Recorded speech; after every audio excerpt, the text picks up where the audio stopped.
Hey everybody, we're live. Hey, and you can hear me and everything's started and we're all good. So this is A Piece of Ash, episode 6, Patron edition. So all my patrons are hanging out with me today. We're going to do some questions from the mailbox, and we're going to do some questions from the chat as well.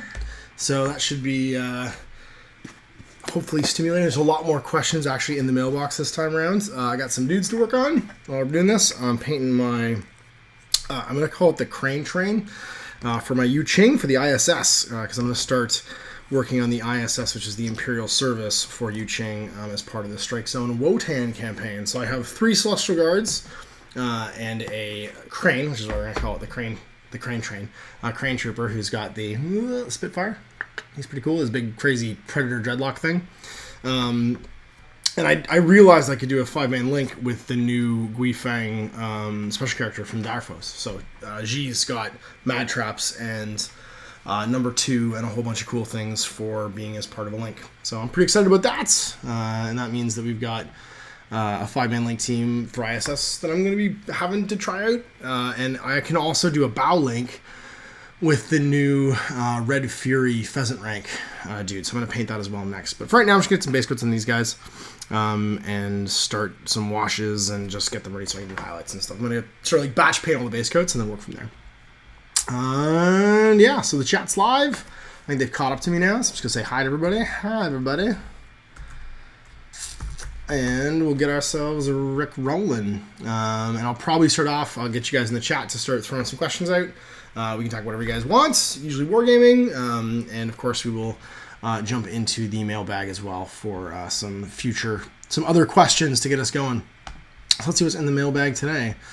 We've got, first one's from Steve, and I have not vetted any of these, so who knows. Ash, is it possible to beat the theme music of Cowboy Bebop? Secondly, thanks for your reports on Relic Blade. I have bought both sets. Any news on third expansions or models? Actually, I've actually become my first thing on Patreon that I'm doing as a patron. I'm actually a patron for Sean at Metal King Studio, and he's been doing a whole bunch of new work on new characters for good guys and bad guys. There's an Iguan Hunter, which is really good. So a bad guy hunter for the deep. It's like a lizard guy. The Iguan Assassin has already got a model. The Hunter is something new that he's working on. So he's done all the card art, and he's working on the sculpt right now, which is pretty cool. And if you're a patron, you can check all that stuff out, and you'll get copies of the PDF cards and stuff too. So that's a thing. He's also doing, I can't remember what he's working on now. There's another character, but it's like a good guy character, because he's going back and forth between good guys and bad guys. But yeah, no, if you become a patron, you can check all that stuff out. And I think he's working towards, once he's got enough models for each side that he's happy with, then he'll do another box set. Because like the Bones in Darkness is like a bunch of undead guys. The Lone Guards are a bunch of good guys. And I think when you see like it's back to like 4 models per side, he'll probably throw together another like little expansion pack, which is cool. Yeah, so it's pretty rad. And as for your first question with Cowboy Bebop, I don't think you could. Although, I believe that was Yako Kanno that did Cowboy Bebop. And also did the Ghost in the Shell standalone complex music, which was pretty great too. So if you're a Ghost in the Shell fan and you haven't heard the standalone complex music, well, I guess you wouldn't be a Ghost in the Shell fan then. I guess you couldn't qualify. But yeah, no, that is, as a composer, just fantastic. Like some of the most I guess well known and probably iconic bits of music in animation. So super cool. And Cowboy Bebop, I think it's 20 years old now, which of course freaks me out because, yeah, it's 20 years old. I absolutely hate the Facebook stuff that comes on your feed that says like X number of years ago this happened, because whenever it's inevitably making me feel old. It inevitably shows up with something that I feel like wasn't that long ago, but was like over a decade ago, and then I feel super crazy old. And well, yeah, such is life.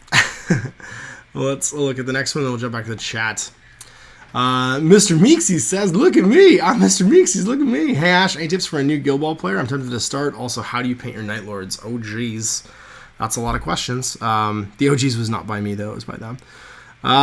So first question first, how to get into Guild Ball. I'm 100% of the mind that your best way to get into Guild Ball right now is the Kickoff Starter Set. It has a pitch in it. It has 2D terrain. It has dice. It has tokens. It has 2 complete teams ready to play out of the box. It's a great value for what you get, like buying the actual box set.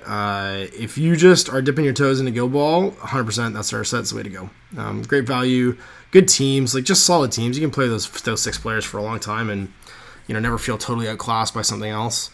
And you get all the accoutrement, you know what I mean? You get all the stuff that you need to play as well. So I would highly recommend the kickoff box. Split it with a friend, or grab it yourself and just paint both teams, and then rope people into playing, and they can buy their own teams as you go forward. So yeah, great product. How do I paint my Night Lords? I think the base tone was Incubi Darkness, which is a bluey gray, Citadel bluey gray. And I actually don't remember what I highlighted it with. I know the base coat is iron or lead belcher for all the metallics, and then it's just washed black, and then I highlighted it all with like a whatever ultramarine blue is now. I think it's Macragge blue or something like that, just to give it that brighter blue tone. But it gives that kind of like burnt dark blue sort of like color. That's it. Let's go back to the chat and see what everybody's on about. More people have showed up. What else we got here? I'm trying to convince some friends to start with miniature games, and to follow your advice, I'm planning to buy some paint and learn a suitable game for this. But what game? Well, Nicholas, I honestly can't tell you. I don't know what the friends that you're trying to rope into miniature gaming are into, but I would pick something that's to a theme that they like, or something simple. So I found the best way to get non-miniature gamers to try a miniature game is to trick them into thinking it's a board game. So if they already like board games, playing a miniature game that's based on a board. It's like Blood Bowl is a great example of that. Any of the adventure games, like Imperial Assault's actually not a bad idea. Descent, games where you play as like heroes or monsters even, but there's a miniature element. Maybe not the chibi ones, like Super Dungeon Explorer Arcadia Quest, because they look more like a board game, you know what I mean? Like they have that stylistic thing where, yes, you could paint them, but because they're in this big head, small body chibi style, they don't necessarily look like miniatures to me. Does that make sense? They look more like board game pieces, and so some people might be less drawn into miniature gaming that way. I wouldn't. Absolutely not Infinity. I would not have anyone's first miniature game be Infinity, just on the basis that it's a very crunchy game and requires a lot from the player. Frostgrave's not a bad one, because Frostgrave's a nice light D20 based like pseudo RPG, so it's a great one to have people cut their teeth on. Maybe not Mordheim. I honestly think that if you, it sounds like you're kind of just spitballing, but the first place that I would go to if I was getting my friends to try a miniature game is, what are the things that could make this not succeed, right? Like, what are the things that could make this a challenge for them to either enjoy or understand? And so, if I want them to both enjoy and understand what's going on and feel like they're a part of it, then I need to make this something that's as accessible as possible. Relic Blade's actually a great one. We're just talking about Relic Blade. It's a nice, simple system. Everything's on the cards in front of you. So actually, games that use cards are handy because all the information doesn't have to be dug out of a book. You know what I mean? It's present during the gameplay experience. So like they can just look down and pull a card up and be engaged in what's going on. And something with like a simple core mechanic where you're not necessarily looking up rules constantly. Dark Age is another good one. Dark Age is a great, like, everything's on the card in front of you. There's very little book flipping after you understand the basic rules. Like the target numbers are really easy to figure out in Dark Age too, so that's another good one. Wrath of Kings, nice and simple too, because everything again is on the cards in front of you. Something like that. Something where, like, so the thing with Frostgrave and Mordheim as first games is they do require a bunch of homework beforehand, right? When you're designing a wizard and you're designing his warband and you're picking things up. So if you're looking for entry-level games, you probably want something where it's a bit more plug and play. It's kind of drag and drop to enjoy, you know what I mean? Like, and the hard work you're going to do is you're going to prepare it so that the visual experience is the best it can possibly be. So paint the miniatures, have a table ready, all that stuff. But then when it comes time for them to engage with the game, you want there to be as few hurdles as possible for them to jump through to actually get to enjoying it. So I would pick games where everything's in front of you, and the rule book doesn't need to come out a whole bunch, because you're gonna tend to to be able to grab people's attention, and they can enjoy the experience and not focus on and worry that they're getting it wrong or they're not doing it right. Age of Sigmar is actually great for that too. If you're playing any of the armies that have the cards now, like I love my Stormcast cards, and I need to grab the ones for the Bloodborne or the Bloodbound, because it's just like every time I use an order unit that doesn't have a card, I'm just annoyed, because like I love having them in front of me and not having to flip through a book. Because again, anything that takes time away from that immersed experience in the game, I find is something that ends up bothering me later on. Like I want to always be engaged with what I'm doing, and so that means that I want to always be focused on the game, be doing the game part. What else we got? So you only play 9th Age Warhammer, but I'm willing to try smaller skirmish games and finish them the hobby. Yeah, man, I don't know. If you only play 9th Age Warhammer, then teach them 9th Age Warhammer. If you already get the stuff from Warhammer to play a game, there's tons of games out there you could have them try. Frostgrave's not a bad one then, because if you have a Warhammer army, you probably have the models to play Frostgrave. There's lots of other light games out there too, like skirmish scale games. Mordheim's another good one, because if you understand Warhammer, you can certainly play Mordheim. Yeah, I don't know what your starting point is, but something cinematic with a wow factor. Again, that's all. Every game is cinematic with a wow factor if you play it that way. the cinema comes from how you play it, not necessarily what it is. And the wow factor tends to come from the models and the prep work that goes into the models, and the epic moments that generates. All right, well, let's jump into the mailbag again. And the chat is now basically advising Nicholas, so I don't have to. I think I've said my piece. I can jump back to the chat after I do a couple more of these questions. So the next one, not from Mr. Meeksies, is going to be from Mohawk Makes. How's the plans going in regard to looking for a large space or expanding another warehouse? So it's going. I've been doing a lot of reorganizing. One of the things I'd like to try and do is stay where we are, because I really like the location we're in. I really like the tenants around us. I really like the fact that it's just a great secure space. There's tons of parking. It's a good spot. So what I'm probably gonna end up doing, and I've just finished completely reorganizing the studio, and actually it's significantly better than it was. Just organizing everything. I bought a whole bunch more shelving and just got everything up off the ground. Has given us some breathing room. Now it's like a how can I put it? It's a temporary solution. We will fill the space up very quickly again and continue to fill the space up very quickly. But it means that we do fit better into the space that we're currently in. So we're probably going to stay where we are. And that means that over the next 3 months, I need to figure out taking over the full lease for that place. And we'll probably keep the warehouse tenant for now. I'll just assume that as a tenant and just stay in the space we're in. Because that hopefully will keep our revenue stream relatively the same. And costs roughly the same as they were, and that will mean that we can sign a lease and be secure for X more number of years in the space that we're in, which is good. So, I honestly looking for space around at the moment. There's things that are cheaper and have more space, but they're not necessarily where I want to be. You know what I mean, or what I want. And so it's kind of this 6 of one, half dozen the other. Where I can have more space, but it's not an area I want to be in, and it's not space I necessarily want to be in either. So is it actually is it a quality of life improvement for the studio? Probably not. And so it's like anything. Whenever you're doing commercial or studio space, there's lots of looking, and you never hit the best one right away. But I love the one we're in. It just needs to be bigger eventually. And if I do assign the lease, we have the option then to make it bigger eventually. But we also have the option to keep it the same size and keep the revenue stream roughly the same going out. So, or the cost stream roughly the same going out. So I think chances are we're probably going to stay where we are. And then I just got to start the ball rolling on actually doing that. Because we'll need it.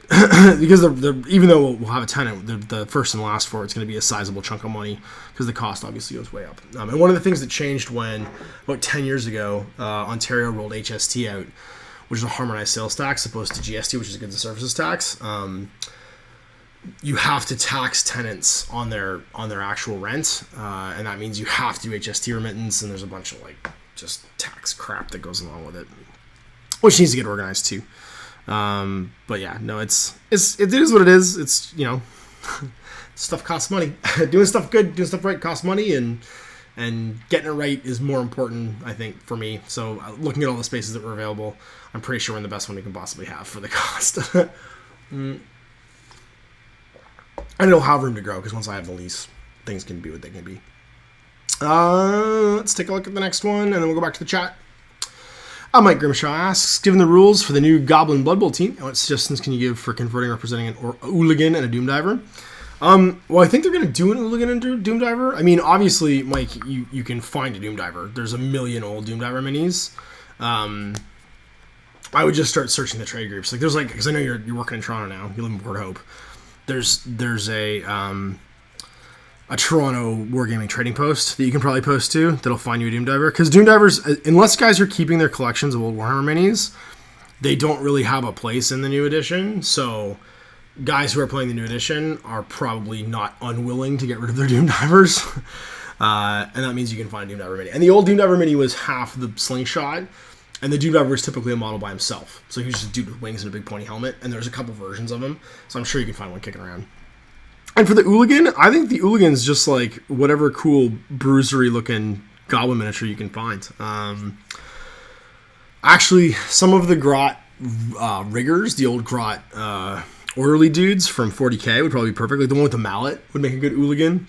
You're really just looking at like a Grot that looks like he's up to no good. So there's tons of Grots and Snotlings that I think would probably be perfect. You just need to find... I would start going through that collection, like those old GW Collector Series goblins that were like crews for stuff, or they were like assistants for mech boys and stuff. And you'll surely find one that's appropriate. They made so many of those miniatures. I remember there was a joke, and I think it was actually the truth, that there was a point at which when sculptors weren't busy in Citadel in like the 80s, they would sculpt a Snotling. Because like in the old Citadel C Series catalog, there's like 150 Snotlings. There's like a bajillion. Like, it's probably exaggerated. Probably less than that. But there's probably close to like 60 or 80 Snotling miniatures, and they're all different. Like, they're all like, there's like the drunk ones, the giving the finger ones, the falling down ones. Like, there are tons and tons and tons of different Snotling miniatures. And yeah, if you go back through the catalog of old GW stuff, you can probably find something that's appropriate and super cool. Let's jump back to the chat. Still talking with Nicholas about what the best game to play would be. No other questions have come up. But their advice now is that both Frostgrave and Mordheim would be the best choice for cinematic and epic feeling, because lots of cinematic and epic things happen, which I would agree with. They're hero games, and so they have memorable moments, and they also have random happenings. And I find any game with random happenings tends to be good for that epic feeling, because like, you guys have watched my Frostgrave games. I mean, how many people have I lost to like the random ghoul that shows up and then kills my entire warband, or the skeleton hero, like the one hit point skeleton that just kills everybody. What's cool about Relic Blade is if you buy the digital version there, Nicholas, because like you guys are talking about it now, you can also get digital copies of all the cards. So if you can find appropriate models for the various fighters and monsters in Relic Blade, you can play it with your current collection too. But like I said, there's tons and tons of options out there, and don't be surprised if you're introducing someone to Wargaming for the first time, if you might want to introduce them to a game that you wouldn't necessarily be super excited about, but is a little more accessible and less crunchy to get them into it, because you want them to feel like they know what's going on. One of the biggest things that can put people off when they first try something is feeling like they don't understand or they don't have franchise over the current happenings. And so I would say that the choice of game, part of what you can do to make that experience as best as possible, is have it so that it's user friendly. You know what I mean? They're not having to dig through rulebooks or ask you a question every time they want to do something. They can make decisions for themselves right away. And there are games that are really good at making that the case when you get started. So let's jump back into the mailbox and take some more questions. Blam. No Name asks, are there many games where the current version of the rules is not your favorite, most fun, or balanced?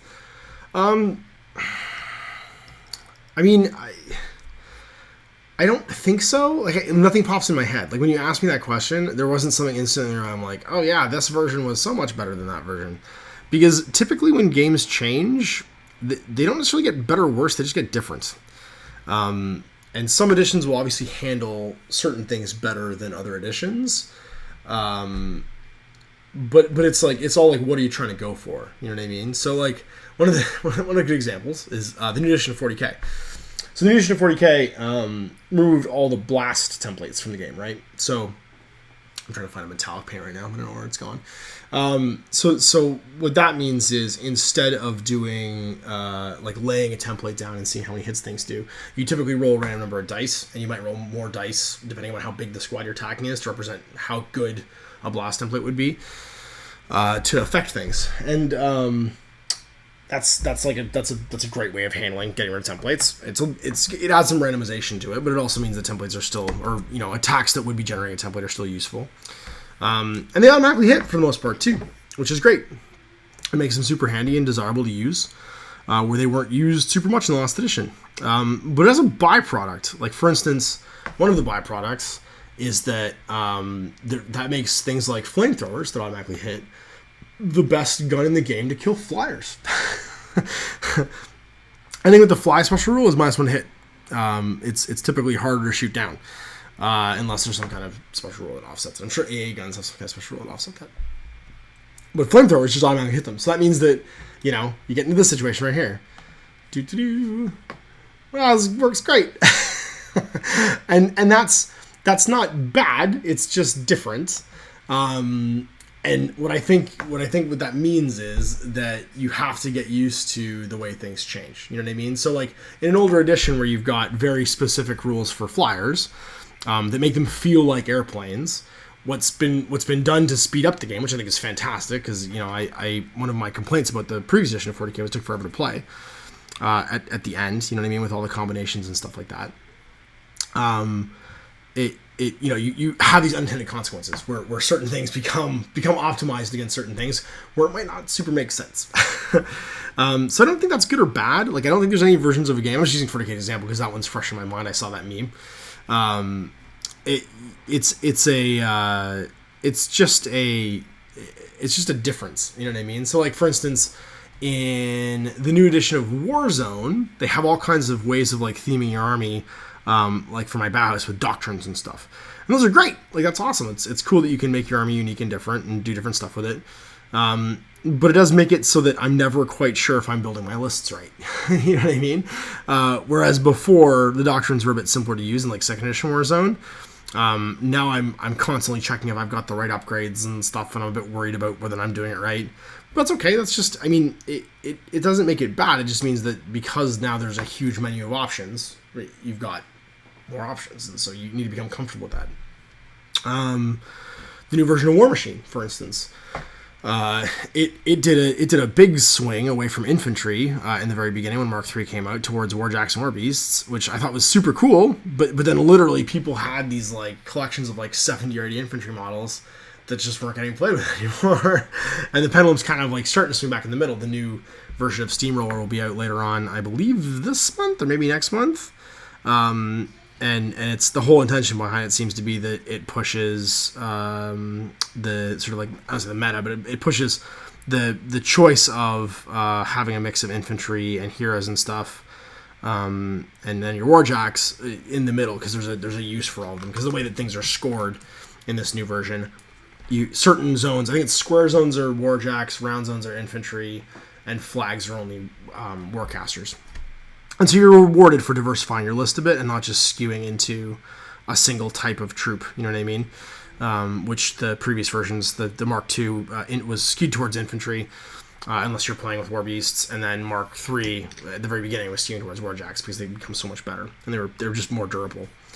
So yeah, so I don't know. I think you've got like all kinds of options there when it comes to like, is there a version of a game that I don't say I like more or less, but I do acknowledge that there's things that have changed where like my mind is, my mind fixates on those things and go, oh, that's weird.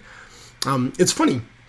I just realized because I've been hearing a little bit about and sinking my teeth a little bit into the new 40K's point building system, is that the new point value system for 40K is the Rogue Trader point value system. If you ever look at the old Rogue Trader, the way that you actually and actually first and second edition Warhammer too, is the way that you would buy a hero in those versions of the game is they would have a base cost, right? That were basically like a naked cost, and then you would pay for all the weapons, including, and I mean some of them would be cost 0 and stuff like that, but like that was one of the things you used to do in Rogue Trader was you'd pick like your Space Marine captain, and there'd be like a bunch of different charts you would roll on to see what his equipment was, and then you work out his cost at the end of it based on that. And I think that's amazing. Like, like the point custom system has become that granular. It is just fascinating that you're buying every gun, like you're buying every weapon. It's gotten to the point where it's a some you won't have a choice for, because obviously the things they come equipped with you have to pay the points for, but they've broken it down to that many stages. So if you want to know what everything costs, you can. And there's the power system, which is the middle ground, where it's just like, take whatever upgrades you want, this squad costs this power, done, that's it. What's the chat talking about now? Not talking about board games. Talking about board games. They're talking about Dead Zone for miniature games, Execution Force, Gore Chosen. Gore Chosen super cinematic. Highly recommend Gore Chosen. Nope. Still just talking about trying to get people into the hobby. Not getting any more questions. This is my last mailbag question, guys. So start throwing some questions out, because then we're out of questions, and it's just me talking and painting. Or just you watching me silently paint. Seth Wallace asks, how do you decide on a paint scheme for an army? That depends. Usually by theme. A lot of times for doing armies, I'll stick to a traditional paint scheme. So if it's for an indie game, or like if it's for like a game where people might not know necessarily like that game, like it's a game that's not super well known, I'll probably go closer to the traditional schemes that are on the box, because it makes the models more recognizable. Like if you're watching like an Infinity game, I'm typically going to paint like the Infinity factions the colors that they are, because it's going to help people in videos identify what I'm playing. You know what I mean? Because like it's not the miniatures themselves might not be as readily identifiable as the color schemes they're in to a new player, to someone who's casually interested in that game. But they can look at my Yu Ching army and go, oh, it's all gold and orange and black. That's probably Yu Ching. Or they can look at my Pano army and be like, oh, it's mostly blue. It's Pano, blue and red, blue and white. They can look at my Ariadne army and go, oh, it's all green. And so that tends to be a touchstone. Is if it's a game where I'm not sure people aren't necessarily going to recognize it, then I'll tend to be. I'm not going to be creative, but I'm not going to be. I'm not going to go outside the lines as much. I'm going to try and make it recognizable as the factions they are. Whereas if it's a fantasy battle or 40K or something like that, I'll just go crazy, because everybody knows what those miniatures are for the most part who's watching, and it means that I get to have a little bit of fun and change things. So like when I did my Stormcast, I did them all as like big sort of like bronze golems with like the patina wash and stuff on them. I wasn't super worried. I mean, they were still kind of gold, so like they weren't far off from like the traditional scheme, but I also wasn't worried about having them be not exactly the like bright shiny Liberator gold, because everybody's gonna know what a Liberator is. But like my Yu Ching, my ISS, I'm doing them close enough to on the box that like if someone's looking at it, they're not gonna not recognize the fact that it's a Yu Ching army. And I think that's important just from like a video creation point of view, is you want people to be able to at a glance kind of know what you're using, because for the most part it's that 2-foot rule, right? When I'm filming stuff, I film stuff up closer than most, because I made sure my table was designed that I could do that. But you're still seeing it from like, at least like 18 inches away. And so you want to be able to kind of tell what's what when things are happening. And that tends to be it. And then I tend to get creative. Like right now, I'm mulling over what I'm going to paint the Space Marines. I'm going to split the starter set for 40K with Owen. We've just been talking about this week because it's coming out. And he's actually super hyped about it, which I think is cool. Because like, I love when that kid gets excited about stuff, because it happens so rarely. And I'm just jazzed that he's jazzed. I love seeing him excited.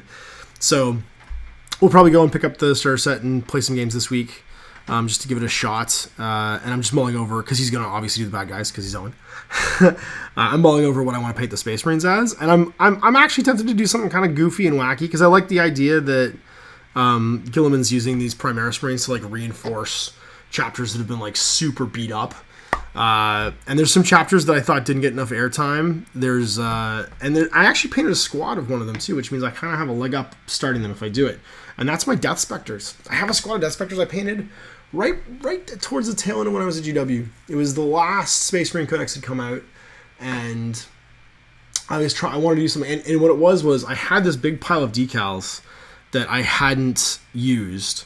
That GW had made for like weird chapters, and one of them was Death Specters, and I was reading through the new Necron Codex, and I read the Deathwatch book. There was a book called Deathwatch, which was about like the formation of a Deathwatch squad, and I don't know if it ever went anywhere. I think there were some short stories afterwards, but it was really good, but it was super dark. And the librarian, who's like the leader of the squad, is a Death Specter, and it kind of talks about his chapter and how like they're way out in the Imperial Rim. They're a Raven Guard successor, and they're all like not even just like albino pale, like they're like sheet white with red eyes, like pink eyes. And they're basically protecting the Imperium from like the Necrons and the Ghoul Stars, which if you don't know, that's where like the flares come from. That's where the flare virus originates from. It's kind of like actually quarantined by the rest of the Necrons too. And occasionally there's this planet where the Ghoul King lives, and they get in their ships and they go and they invade the Imperium and just bring back all this meat, even though they're not alive. And they sit around and basically like they're like robot cannibals. Like they sit around eating flesh because they think they're still alive, and they have this crazy virus that like convinces them that they are. And there's something out there. So the chapter master of the Death Specters has to sit in this like giant throne, and they never explain what the throne's there for, but that like it's his sworn duty to sit in it, and it's slowly killing him. And I think it either lets you see the future or does some kind of like weirdness where it gives you some kind of visions, or you can see something. I think what it was actually was it was letting him see outside the galaxy. Like it's like a big telescope or something. Something left behind by the old ones. And it's on their Fortress Monastery world, and they're like half protecting it and half like protecting the Imperium from the Ghoul Stars. And it was just a super neat chapter that like didn't get a lot of airtime. Really in any edition of 40k. Like they just got that novel and some mentions, but I had decals for them, and I was like, this is super cool, let's do this. So I painted a tactical squad, which I would probably rebase at this point because like they're on 25s, and then the new Primaris Marines I might paint that way too, because it would make sense that like Gilliman was sending a bunch of dudes to like live or to reinforce the Specters, you know, because as soon as he'd hear like whatever the terrible thing out there, and actually he would know about that too, because that's a bit from the Horus Heresy books. It actually might be that they're protecting the thing that they used to communicate during the Ruin Storm at Calth. Now that I think about it, I put those two things together because I've been reading the Calth books, and there's that Iron Warrior who finds, I can't remember what they call it, but there's the planet with like the huge mountain on it that basically is it's this chair that lets you project yourself vast distances, and they use it to communicate. And I can't remember what it's called, but that might actually be what it is that the chapter master of the Spectre is just sitting on that thing and like projecting himself around or can like see other places, because the whole idea is you can see far away, because he can see McCrag and he knows that Gilliman's alive, and he helps coordinate the 500 worlds during like the Ruin Storm, and he's the reason the Ultramarines just don't get like obliterated during the Horus Heresy. I don't remember now. But yeah, I thought that'd be cool. So I'm kind of like, when it comes to like picking a color scheme, if it's for something, like I said, if it's for something that people might not recognize, I'll tend to do like whatever the basic, most common book scheme is. But if it's something that's like that, like it's Space Marines, everyone knows what Space Marines are, I'll probably do a theme. Like I'll probably pick a theme and be like, I'll pick a cool story or a piece of the Imperium. It's something that's gonna be different, and that's mostly what I'll do. I actually considered just doing Ultramarines too, but I think a lot of people are going to be doing Ultramarines because they've got Gilliman. And that's not as interesting to me. If I go off script, I can just do off script. It gives me excuse to paint new stuff. You know what I mean? Like, and the one thing I am excited with the new 40k, I gotta say, is the keyword army building. Where like, if everything is keyword Imperium, I can just take an Imperial army. Because I don't, you know me, I don't want to just sit and paint 60 Space Marines in one go. The starter set looks like it's 50 power, which is probably I'll probably use the less granular power system more often than not. I'll use whatever my opponents want to use, but I like that the starter set's 50 power. It looks like standard game size can be about 100 power. And that means that if you got 2 starter sets and added a couple things, you've probably got, a good sized army. So yeah, no, I'm pretty jazzed about that, but that's usually the way I go when I'm sort of like pulling my brain together for how I'm doing things. Well, let's look for some questions in the chats. What's the hardest hobby project you've ever worked on and why? I'm gonna rephrase your question because lots of hobby projects are challenging, but there have been hobby projects that have burned me out on things where I just don't ever want to do it again. And one would be very early on in my Games Workshop career. I was just a full-time retail employee. So this is 20 years ago.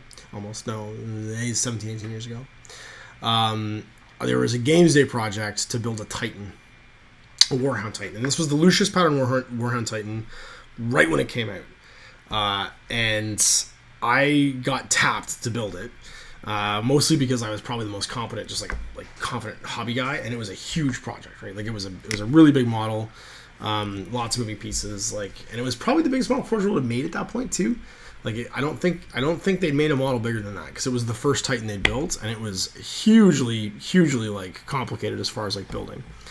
And I remember sitting in the Eaton Center store, Toronto Eaton Center store, building that model for a week. And I knew I had to do it in pieces. I couldn't build it all in one go and paint it all in one go. So I broke the building down into a series of different chunks. And I remember, I vaguely remember, because it's such a blur, but I vaguely remember someone asking me how the build was going, and I just looked at them and I was like, there's 9 pieces in every foot, every toe. Each toe is 9 pieces. That's how this is going.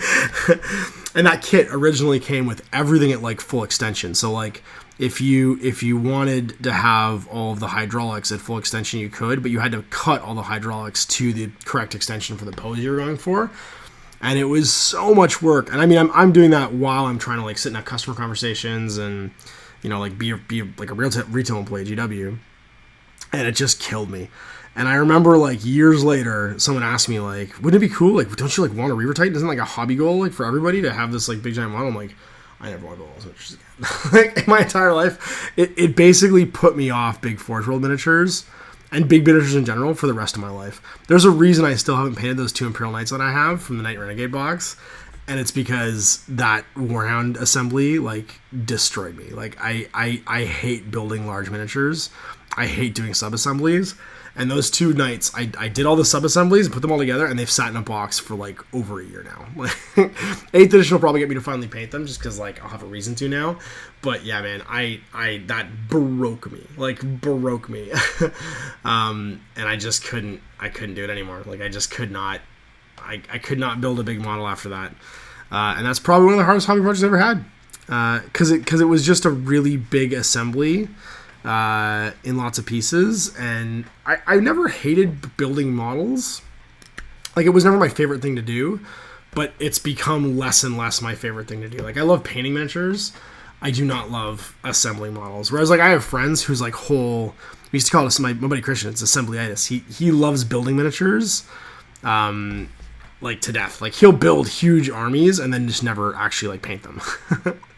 He's had whole armies where he's converted beautiful miniatures, just these amazing miniatures and these incredible conversions. He's super talented, but he won't. That's what he wants. Once he's done that, he's gotten his enjoyment almost. And sometimes he'll paint them if he's really excited about them. But he's had a lot of army projects where it's just been he's sat and assembled 1,000 million miniatures and then gotten bored of it and moved on to something else. And sometimes he comes back to them and finishes them, and sometimes they just sit there being these super awesome models that never get painted. And it's because I think he truly loves the part of building and assembling stuff, which is fine, everybody's hobby, right? And I've actually in my life I've painted lots of the miniatures he's assembled. I've ended up painting a whole bunch of them, and I think we coexisted very well at one point, a couple points actually, because of that. Because I didn't want to build models and he didn't want to paint them, and it worked out really, really well. And we're out, man. I'm still out of questions. This is crazy. I'm out of questions in the mailbag, and you guys are just not talking. And so now I am out of questions. The Palantir. Oh, the Pharos was... No, Pharos was the size of the Emperor. The Pharos, note another relic. I think the Pharos restricted by the size of the Emperor. I know, yeah, the Pharos was the name of it. That's right. It was the big chair that they protected that they used to communicate during the Ruin Storm in the 500 worlds in Ultramar. I mean, yes, the size of the Emperor protected it. I don't see why it couldn't be the thing that they're protecting now. Who knows? It could be the thing that the whatchamacallums, the Death Specters are protecting. I think it'd be super cool if it was. Because I love that they're on the edge of Imperial space. I think the Death Specters and the Carcharodons are two of my favorite Space Marine chapters for that reason, is that they're extra. They do extra galactic work. They go outside the Imperium and they go outside the galaxy, and they come back and they've seen what's out there. There's a great part in that Death Watch book where it wasn't the Death Watch book. Actually, it was a Space Wolf book that also had a tie to Death Watch. Because it was a Chris Wright one, I think. It was one of the ones where they're defending the Shrine World from orcs. No, from Chaos. Yeah, from Chaos. And this Space Wolf comes back from his like stint in the Death Watch, and he doesn't smell right anymore. He's like he doesn't act or smell like a Space Wolf, and he has to like reintegrate into like Space Wolf life. And he's because there's all of his internal dialogue. He's thinking about all the things he's seen and how he can never explain them to like his brothers. And one of them is like that he's been to the edge of the galaxy and he's seen like the Hive fleet that's coming. Like he knows that everything is pointless and it's all doomed and that the Tyranids are here and there's just no way that they can be stopped. there's trillions and trillions of Hive ships, bigger than the ones that have destroyed whole Imperial systems, and there's no way to actually defeat them.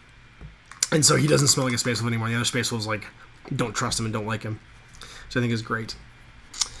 What else we got? Late to the party, so sorry if you've already discussed this. Are you excited for the new 40k? Have you seen any of the rules? What do you like? What don't you like? Chaotic Flanagan asks. Well, we talked about 40k a little bit already, mostly just like in passing or in reference to other questions. And I guess you didn't see the picture I put up.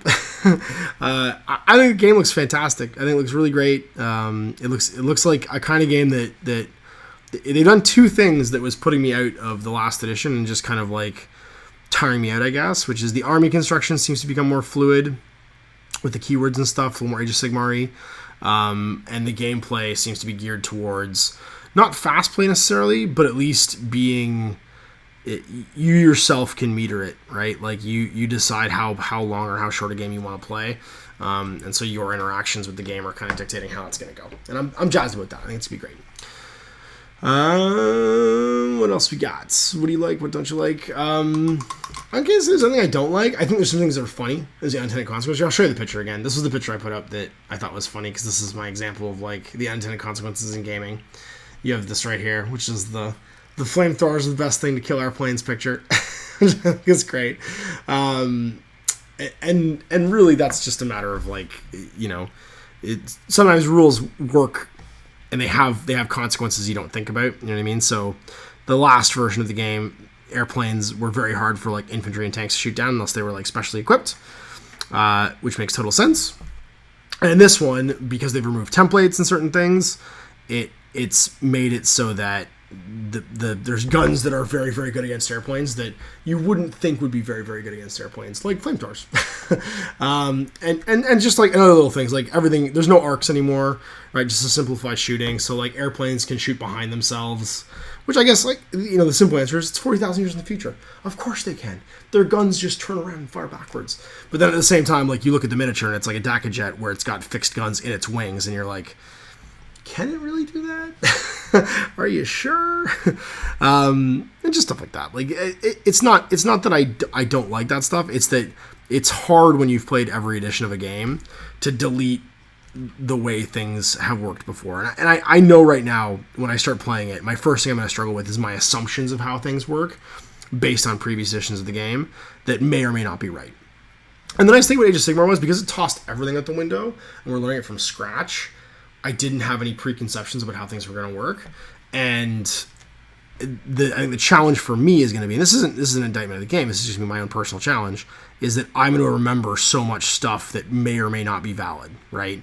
And even stuff that like comes from other games. So like they've pulled a bunch of great stuff from Age of Sigmar, but it may not work exactly the way that it does in Age of Sigmar. And so I might even make those assumptions where I'm gonna think they just pulled it verbatim, but it's slightly different, and that's gonna mess me up. Like I'm gonna get stuff wrong.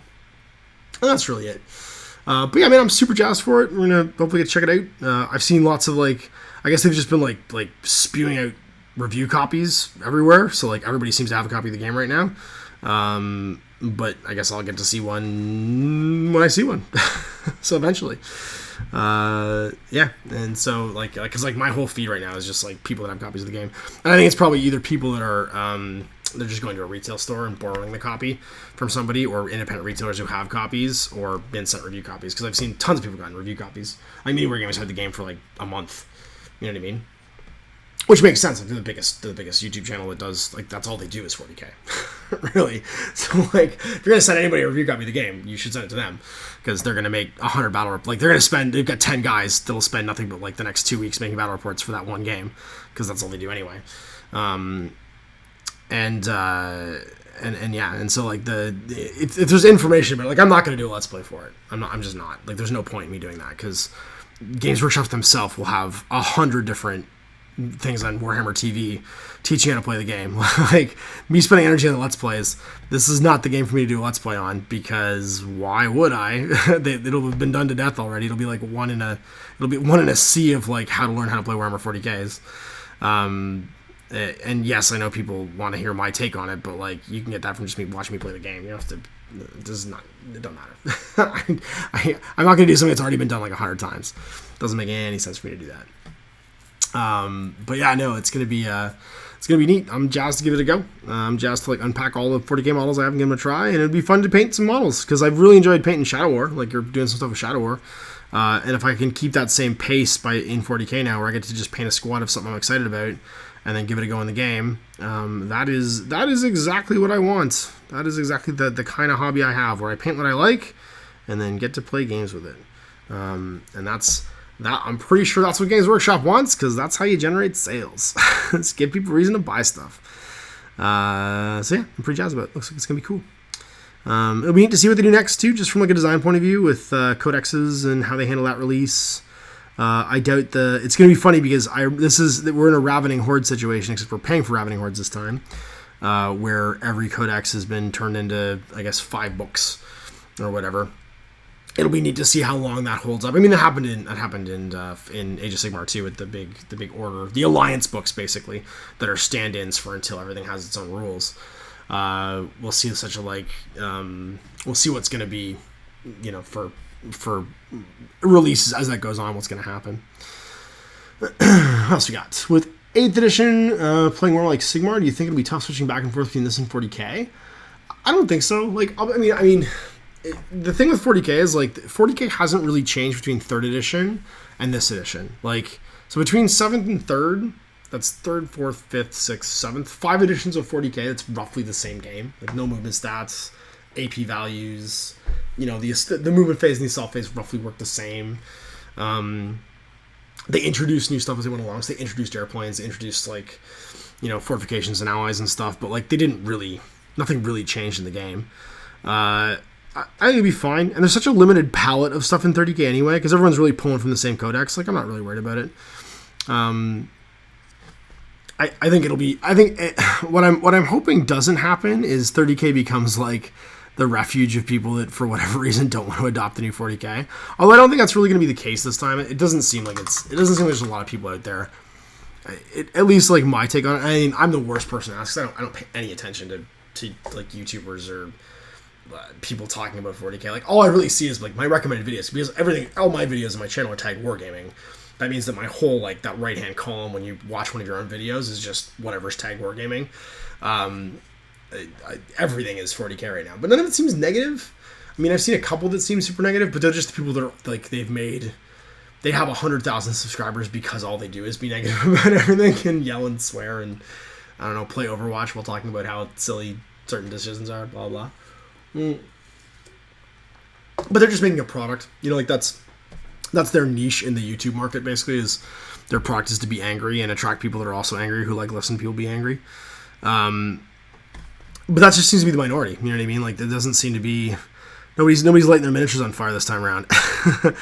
And that's a good thing. That means that it seems to be well received, and people are just being grown-ups and playing with their toys, which is when I'm the happiest.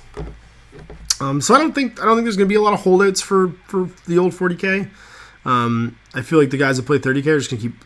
I think what's going to happen... So here's what's going to happen with 30K. Is I think the people that were playing 30K before there was plastic kits, before it had that like surge in popularity, where a lot of 40K gamers came over and gave it a go, it's just going to revert back to being those guys that were already playing 30K anyway. So it's going to go back to the guys who were playing 30K back when it cost you like $200 to buy a tactical squad, because you had to buy each body, you had to buy all the backpacks, you had to buy all the shoulder pads, you had to buy all the guns. Like, it was just literally like you got legs and torsos, and that was all you got when you bought Space Marines. I think it's just going to revert back to those hardcores, because those are the romantics, right? They're the ones that are doing it because they love the setting and they love the books. They love the era that 30K takes place in. And that's great. Like, those are the people that you want playing a game anyway, because they're doing it for the love of the models and not just from a purely game. They're not casuals, I guess, in that particular hobby.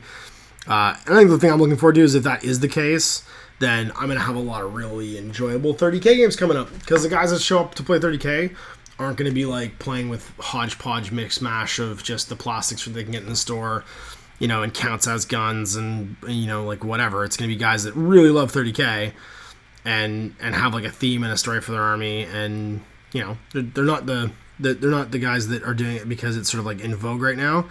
They're doing it because they're just big fans of the background and the setting and stuff, which is great. Which means they'll be super into it. I'll be super into it. It'll be a lot of fun, and that's of course the best way to play a game, in my personal opinion. That's just one of my harmful opinions. Let's look for some more in the chat. What else we got? Do you ever have any model, big or small, that you really want but never buy? Not really. I'm pretty guilty, Marcelo, of buying miniatures, even of leaving before I look. Like, I'll buy model kits when there aren't games, just because I like the model kit, and I'll figure out how like I'm going to use them later on. And that's because like very often I buy miniatures because I want to collect them because they fit a theme, or they have a story, or they're just funny, or like whatever it is. And that's actually how like my zombie game came to be. Like, I bought all those zombie miniatures, and there wasn't any, like, this is in like 2007, 2008, and there was nothing on the market for zombie games. There was like nothing. Like, this is the closest thing to a zombie miniature game that existed at the time was Zombies, the one with the glow in the dark zombies, like that one where you like goes to the board game with the tiles. It was long before Zombicide. It was long before any of the zombie board games that are out now that are kind of in vogue existed. And I bought them because I was just like, this is awesome. Like, this is my childhood watching zombie movies right here in miniature form. Like, I have to own all of these. And I did. And so like I have every one of the original studio miniature zombies, the 2 original runs. I have tons of hassle-free minis, like they're like modern adventures and stuff. And I had such a big collection that's why I wrote the game. Like, I wanted something to do with them, and so I just decided, like, well, you know, writing a miniature game has always been on my bucket list. It's one of those things I want to do. I'm a firm believer if you want to do something, you just do it. You don't wait. You don't wait for someone to tell you how to do it or instruct you how to do it, or until it seems like it's going to be a good idea or blah, blah, blah. You just do it and you jump in and try. As you guys have seen, that was my approach to YouTube. Jump in and try and see what happens. And so I tend to collect miniatures without really knowing what I'm going to do for them. And that's actually been really, I'll be honest, that's been super handy with all the indie games I'm doing, because very often I can just go into the studio and start opening boxes and be like, yep, I got something for that. Yep, I got something for that. Yep, I got something for that. So like, when Conflict 47 came in, when the book came in, which I still want to get to, but the hard thing right now is, of course, time. I just went to the back of the studio and was like, hey, what have I got for World War II weird stuff? And like found like all my Secrets Third Reich miniatures and Incursion miniatures that I'd bought like, 10 years ago and never really finished. And I just threw together, like, because all I had was a rule book. The Star Sets weren't at that point. I threw together a British army and an American army, like, and they're just sitting like built and partially primed, but not finished yet, ready to go for when we get the time to do it. And that tends to be the way things happen, right? Like I'll buy things because I'm excited about them and not really worry about when I'm going to use them because I know I'll get them eventually. And the way that I am with like projects where when something strikes my eye, I'm like, nope, let's do this. Let's go. Let's figure it out. Let's go. I know I'm going to get to use them eventually because I'll just create a way of using them if none currently exists. All right. What else we got? Oh, the chat's being quiet. They're all listening. They're probably all face down in their paint pots right now. Either bored to tears or currently putting a highlight and a shade on something. I'm doing pretty good. I got most of my base coats done right now. I need to grab some... I think I'm going to try Ulthuan Gray. I usually use old... It's funny because like my mix of paints here, some of them are so old and some of them are so new. So like I have a Space Wolf Gray, old Space Wolf Gray, that I usually use as a base coat for white. But I'm going to try Ulthuan Gray today. Just because it looks like a good color to base coat white with. Because it's like a soft blue-gray. You guys can see that. Oh, slightly. No, it's focusing on my face. Can't get you to it. There you go. That's just like a really soft blue-gray. Which means it's a good tone for white, but it also has good coverage. I gotta remember, how do Celestial Guards look? Because I didn't bring the box home. Let's look at the ISS starter set Infinity. That will give me the way to do these. This is exactly an example of how I would paint. Like what the question you guys had earlier, which is how do you approach coming up with a paint scheme? In this case, because it's something that I want people to be able to recognize, I'm going to do it like this, which is on the box. I gotta figure out which parts are white right now. Okay, that's easy. That's super easy. We can do that. And put some base coats down, and then I'm gonna start washing all the metallics and set these guys to dry. Although I need to do some gold metallics too, because this the Crane Warrior has some gold trim on his like little tabard and stuff. And that helps a lot. Oh, what's your oddest, weirdest mini? Oh, geez. Marcel coming in with the hard guns today. I guess the big guns. That was the worst metaphor I just used. The hard guns. The hard. I'm going to say hard questions and then something guns. I don't even know what happened there. The weirdest miniature I own. That's hard to say. What is the weirdest miniature I own? I have to think. I'm gonna come back to that one, man, because I actually can't even. Like, I own some weird miniatures, but like none of them are popping in my head right now. Although I know I own some miniatures where like I've looked and been like, why do I own this miniature? I mean, I did just paint a troll and a unitard, so like there's that. I just painted a bunch of like fantasy wrestler types. So I mean, if you just want to start there, how many folks here own a troll and a unitard? Raise your hand. What else we got? Can you ballpark how many hours a week you spend hobbying? I try to do like about an hour to a day if I can. So like I try and do either while the kids nap or after they go to bed, and that tends to crush out stuff pretty rapidly during the week. So like last week I painted 12 minis. I did the two teams for Rumble Slam, and I also did a couple of minis for Relic Blade, so that Owen and I could get through the rest of the campaign from the book. We still have a couple games to go for Relic Blade, actually, which are the ones from the starter packs, which we're going to do as our finale for the little 8-game series, my Ironsworn. But it tends to be like, I'll do things in stages. So like I'll spend one session, like 90 minutes if I can, just base coating everything. And then the next session I'll spend and like getting them washed. And then I'll pick each guy up individually and start painting the details on them. So like I'll do one guy at a time after that. So things for like base coats, I'll tend to power through a bunch of guys in one shot. And then when it comes to doing like the highlights, the individual stuff, I'll actually pick them up and do a little bit more, like, you know, precise work, basically, painting guys. And I find that's a good methodology, is when you're doing guys en masse, you can get away with going quick and being a little more sloppy, because you're just going to throw washes over top of it anyway, or whatever it is, and highlights are going to go over top of it anyway, so it's not like a huge deal. Do these guys have... Oh, they have helmet stripes, that's right. They have helmet stripes, which are really faint, and I can barely see in this light, because I'm not using my painting lamp right now, so I'm just going to eyeball them. Yeah, that tends to be it. Like, and so I guess when that adds up, and it's not every day. Like, I always make sure that I take some time that I'm not painting during a day, because it keeps you fresh. You want to enjoy painting, and even with as much as I do paint, I need days where I sit and watch a movie, or my wife and I hang out, or we play video. I can play video game, or we go and do something. Like, I need that time too, because that keeps you motivated. And I find if you don't do that every now and again, then no matter how much you enjoy what you're painting, you will get burned out. And that's like that's sort of my rhythm. But I try and stick to it, and it's like everything else. Like, I think you guys have heard me say this like a million times. Painting's like jogging; you have to do it. And sometimes you have to make yourself do it. Like when you're not even really feeling it, like you don't want to do it, but you need to. And I will have nights where I know something needs to get done for a deadline, and I will sit and do it, regardless of my current feelings, regardless of like how I feel about painting that miniature. I will force myself to do so, just like waking up at 5 a.m. to go jogging. Benoit says, I use Ulthuan Grey for white cloaks. Well, I'm using Ulthuan Grey for white helmets right now. Nick says, will there be more Legends of the Old West? The answer is, of course there will be. Unfortunately, I was going to film, I don't know if you guys remember Pete. He had the beautiful Horse Heresy militia army. It was all converted and stuff. He and I had like a date all set up for playing some Legends of the Old West. He's coming down, he built some stuff. He actually even built some terrain and sent it to me, and it looks awesome. Like some really cool terrain, which I was really excited to use. And I'm going to use it in another video series I'm going to do with Jay, just to make sure it gets some airtime and stuff, because it's so cool. But he had to cancel, unfortunately, and so we had we were gonna knock out like 2 or 3 games that evening, and it fell through, which is sad because I was really excited to do more Legends of the Old West.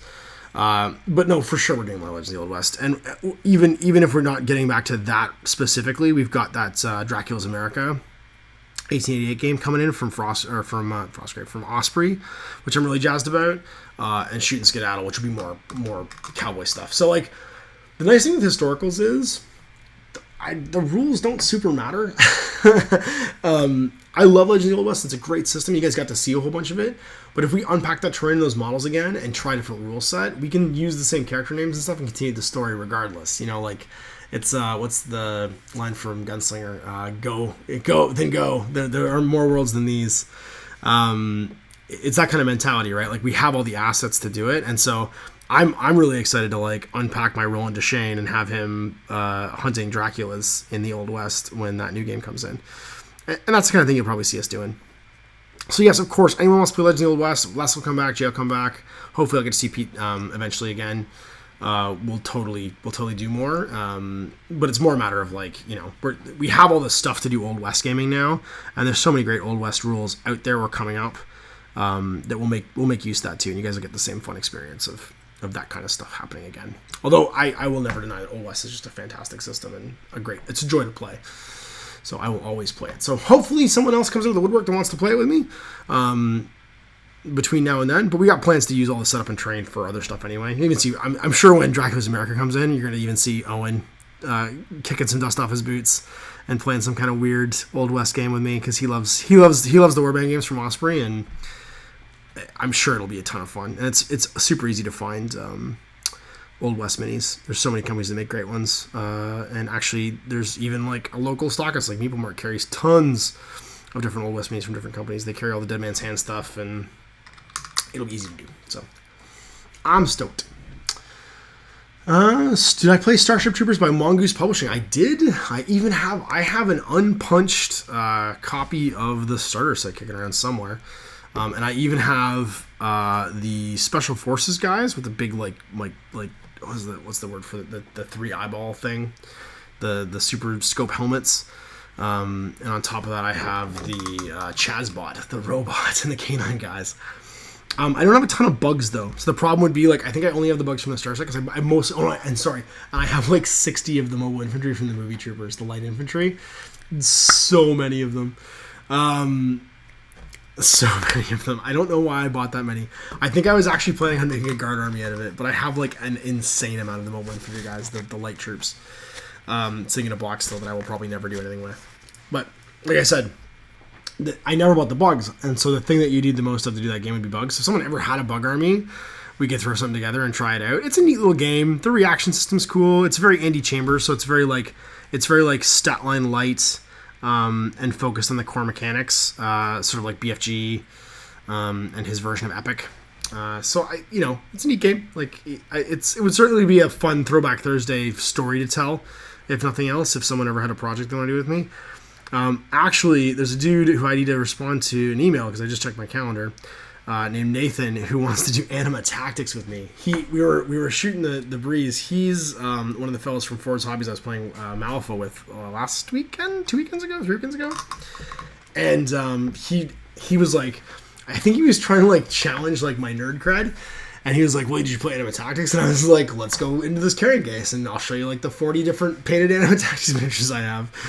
And we're going to probably try and set up a game to play that as a Throwback Thursday too, because that was another like totally underrated game. It was a ton of fun, had really neat rules.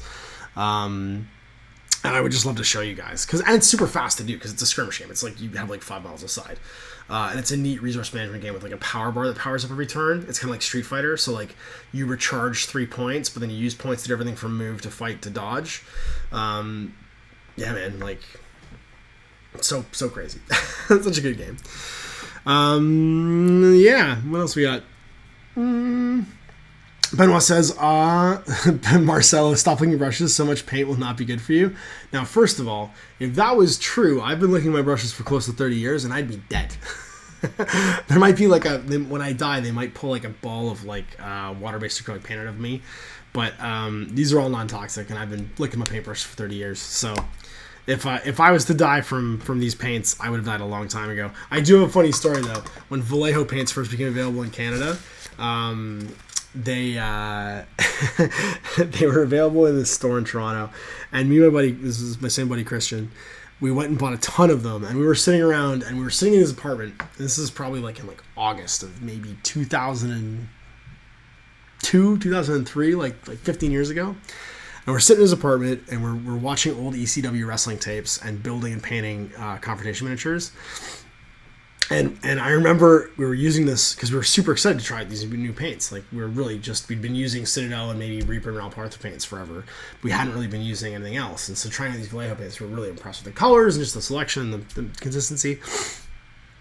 We're sitting there painting, and I remember I was sitting there painting, and I looked at him and I was like, hey, do you have tongue numb? How do you tongue feel? And he's like, no, I think we probably should be looking at a tape measure. It's like there's something in the paints that was like completely numbing like my lower lip and my tongue, and I realized not all water-based paints are non-toxic. So I tend to only lick my paintbrushes with whatchamacallit, with Citadel paints now because I know they're non-toxic. Oh man, the old days. 15 years ago now. Jeez, it's a long time. What else we got? Benoit says, I will eventually get to my Tombstone ladies and come and play Legends for sure, and some Dark Ages, Wrath of Kings. Yeah, Benoit, we need to sort out a date for you to come down and do another game day and just pick up. If if you're gonna get a hotel room, you just do 2 days. We just do a whole weekend. Come down Friday. We'll play Saturday. We'll play Sunday. Drive back Sunday night. And we could get a whole bunch of different games. Because last time we just crushed out. Benoit was here with his buddy Phil, and we crushed a ton of Frostgrave videos. You saw we did Hunt the Golem. But if he comes down, but I know Ben has like a ton of different games that he's planning on playing with me. It'll take us like 10 years. Your problem is you'll click like 3 games a year and we'll play 1 game a year. And by the end of it, you'll have netted out like 65 games that like we never did get to play against each other that you bought intending to play with me. So we'll have to do a weekend or something like that where you come down and play like 4 or 5 different games and you can give them all a go in one shot. As opposed to just playing 1 game for a whole day, which was rad. Like it was super fun. But yeah, you've collected like a whole bunch of games now with the intent that we give them a go. What else we got? Is there any plans for a GMG? Sorry, Anthony Lee asks, any plans for a GMG yard sale in the near future? And if so, what's first on the auction block? What do we got? I do have, it's funny because I tried a couple times to sell that pre-RC Dark Angel army that was all Terminators. And it never really went. And so it's just sitting in a box right now. I don't know. I mean, the new 40k is going to really tell what I do and don't want to get rid of. I have like a bunch of armies I should get rid of because I just don't play with them enough. I'm thinking about getting rid of my Space Wolves. And it's really just to get room for more stuff. My Menoth army for War Machine I should probably get rid of because I haven't played with it forever. Mostly because Owen plays Menoth. And it's fully painted. Like, it's a huge, fully painted, like, all-metal, various editions, like, almost every Warcaster, all painted up army. But, like, and I really just need to do it to get the space. And I'd get rid of probably just armies that I have multiple armies for the same game. And I'm either working on something new, and I just want to make space for what I don't have. I might actually get rid of my Guard army, too, for 40k. I have a huge Grey Guard army. That's because I have so much unpainted Guard stuff. I would just make another Guard army over time. Make my army of the Imperium, I think is what I do. Because like I think that's probably the way I'm going to go for this new edition is instead of doing a single force, I'll probably pick like a faction like the Imperium and do a bunch of different stuff like, you know, that's Imperial, and just have it be a mishmash of things I've been wanting to paint for a long time. I'm trying to decide. It's funny that the lighting here isn't great, and I'm trying to decide what I'm supposed to be painting gold right now. I'm not really sure if I got all the parts right. That's okay. He's going to get washed and then highlighted again anyway, and we will figure it out. These models are super cool, though. I'm excited to be trying out the ISS because they're really neat. I need to build and paint. It's funny, the thing that's limiting me right now for ISS is I'm running out of top-down terrain bases. Because if you see my Yuching army, I have that awesome display board from top-down terrain that has the sunken integral MDF bases. And so the problem is that I keep running out of them. So I used all the bases that were there, and now I've gone through a second upgrade pack of the 25 mil bases, and I'm like out again. And so when I was looking at like my unbuilt Yuching stuff, I was like, well, I've got a Wu Ming unit of like heavy infantry I could build. I've got all the new Zhanshi specialists, like the heavy weapons and stuff that I could build. And I've got this like ISS starter, which has like the Celestial Guards and stuff in I could build. But then I was like, oh, I only have 6 bases. Oh, what's getting the priority? I have my Hacktow Hacker I could build. I have my my Shen with a multi-rifle I could build. But like it came down to like, oh, what do I want to write a list with that's going to be cool and also going to be fitting into the number of base I have left. And the deciding factor was actually that that Spec Ops guy was Xi, because Xi made it so that I could paint the Shen, the Hacktow, and 4 guys and play ISS. Me the Best says, oh, I made it to 1. Yeah, man, you're here. You're in the chat. I can see you. Ask me a question. So yeah, no, I do need to sell some stuff off and have like a bit of a yard sale. Some terrain too, because like we're building up terrain so fast for different projects, and what happens is and some terrain is just after 2 years it's kind of trashed. Like I have a bunch of the buildings that you see in 40K and in my Fallout games that have like the Fallout posters and stuff all over them. They're awesome, but they're foam core. And no matter like how well you take care of foam core, even just storing them and like having them stacked on top of each other a little bit for 2 years, they're just dinged up. You know what I mean? Like foam core isn't the most resilient material in the world. And so unfortunately, they're not in perfect shape anymore. And that's meaning that like I'm thinking about replacing them with something else, like with MDF ruins, or even just I have piles of the GW ruin sprue around that I could even just make new ruins out of for playing 40K in particular. So yeah, we'll see. Like there is a bunch of stuff I should probably get rid of, and it more comes down to like that Sophie's choice of like, oh no, these are all my babies. Which ones do I want to get rid of? I can't do this. This is too hard. Who do I save? But yeah, some stuff's got to go, because that's another way we can make room is by getting rid of stuff we don't use. I just organized all the mats. I went and bought because like literally we had gaming mats shoved under like every conceivable surface of the studio. They were under the gaming table. They were behind that. When you see the far wall, there's the drape, which is like a window well, and they were like behind there in a box. And what I did was I got one of those big like shop shelves, and I put it in that window well behind that drape. And I labeled each of the shelves a different title. So like one's tech bases, one's like post-apocalyptic bases, one's nature bases, one's medieval bases, so things that look medieval. And then I organized all the mats on that thing, and like it's just cleared up so much room. Like there's so much more room now because I managed to like get everything off the floor, and it's not like basically everywhere anymore. Marcelo says Citadel paints now with not numbing effects. That's a sales pitch. Well, it's not. They've never done that. I'm saying the Vallejo paints, whichever ones you were using. I think I was using some of the metallics that had like a bit of an alcohol base or something in it. They were making my tongue numb, which is different. Whoa! Invasion of the casino. What's going on? Hi. Are you playing? No. What's wrong? I bumped my head. You bumped your head. Oh no! Do you kiss? And I peed. Okay. Can you say hi, everybody? Hi, everybody. Are you okay? You want to wave to the camera? Say hi. Hi. Hi. Hi. Did you have a good nap? Yeah. Yeah? Yeah. What happens when you have a good nap? Are we going to go play in the backyard? Yeah. Are we going to play in your sand pit? Yep. Yes? Yes. Yes? And that's some good painting. Oh, that's some good painting. Now everything's better because we got some good painting. Good. Actually, we're doing pretty good for time, too. It's about 15 minutes until we're all done. Are you going to help me put my pants away when I'm all done? Yeah. Yeah, can you do that? But can you help me clean a little pee off the Yes. floor? We'll get a little pee on the floor. That was a long time ago, sweetie. It's fine. It's all cleaned up already, okay? Okay, you're fine. No, the pee when I peed again. Oh, did you? Okay, we'll fix it, okay? I promise. Toddler problems. Daddy, can Yes. I play with my collection?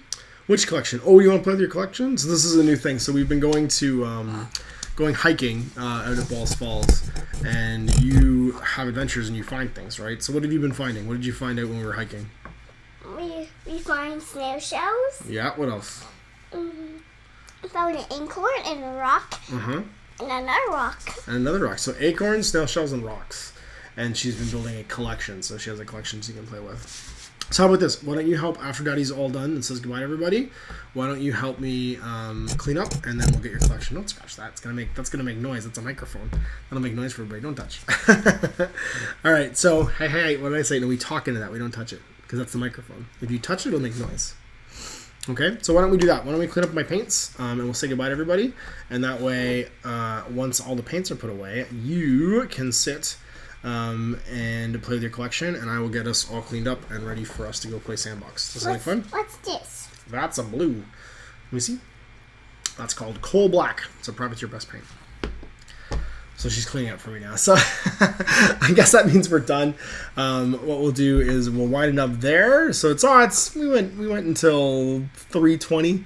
So we went roughly not quite 90 minutes, 80 minutes, which I think is a good place to end this off. So anyway, thanks you guys for watching. Thanks to you guys for being patrons more than anything else, because you buy her food. Where do these ones go in? Those ones, well, they're going to go down there. In that case, down there. So why don't you just put them right there for now? So these people, the people you're talking to right now, they helped buy your Cheerios. Yeah. Can you say thank you? Thank you. Thank you for buying my Cheerios. Thank you for buying my Cheerios. So thanks to you guys for being patrons, and I will get back to my kiddos, and we will hopefully have a good time in the sandbox after we clean everything up, and we go through her collection, and she can fight snail shells and all that good stuff. So anyway, we'll see you next time for another piece of Ash. That's going to be next Monday, and it's going to be the live on YouTube for everybody one. So I'll put a link in the description below for the next mailbox for all the questions. And we will have ourselves another piece of Ash then. So until next time, I'm Ash. This is Katina. Say bye. Bye. Say happy wargaming. Happy wargaming. See you guys.